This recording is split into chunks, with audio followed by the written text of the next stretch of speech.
गाम में एकटा चीज देखते हुए बाहर से जे छोड़ा सब कमा के आयत, मतलब दिल्ली बम्बई जयपुर कलकत्ता से वो सब जहन आयत तो तेहन कपड़ा लत्ता पहिरने रहत जे बॉल बंदो कऽ देबै तो चमचम मारत, झलकैत रहे छै एकदम। ओ रंग बिरंगा गुलाबी लाल पियर जूता, सुगा पंखी टी शर्ट, पियर पैंट, एकदम चमाचम, एकदम बुझाइत जे सब हीरो छे। केश रंगने इम्हर से लाल, इम्हर से पियर, कान में पहिरने, कहू कि मतलब अहाँ के एकदम निराला लागत। ई सब एहन प्राणी देखने नहीं हेबै, एहन जीव तेहन अबै छै लुक में। लेकिन जहन जाय के बेर होइ छै महीना 2 महीना बाद, तहन मोबाइल लगा कहत भाईजी 1300 में लने लिया, टिकट 1300 के छै। मोबाइल बेचऽ लागत, पेंट तेंट जे छै गाड़ी ताड़ी वाला के दऽ दे जे पोछे ले राख ले, कपड़ा पोछे ले, लेकिन किछु पाई दऽ दे जे आके टिकट ले। एहन होशियारी देखबै के काज कोन छौ बौआ?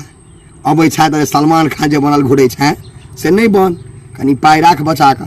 तो ओहि टाइम में अबै काल में तो अबिते देरी रजनीगंधा के पुड़िया फाड़बी आ मुँह में धऽ देबही, दारू पर दारू अपनो पीलो अनका पिएलो, आ जाय काल में नाना से भेंट भऽ जाइ छौ से किया? कनी समझ कर। ई सब गाम के हाल छै, अहूँ सब देखैत हेबै गाम में, ई सब गाम के इएह हाल छै। ई चुटपुटिया चरनिया हीरो सब जे आयत, सुगा पंखी पैंट गुलबिया टी शर्ट चम चम, तकरा सबके जाय काल में सब दम दम बाहर भऽ जाइए घोचू से। जाय काल में मोबाइल बेचऽ पड़ै छै, कनी ठीक से रहता से नहीं।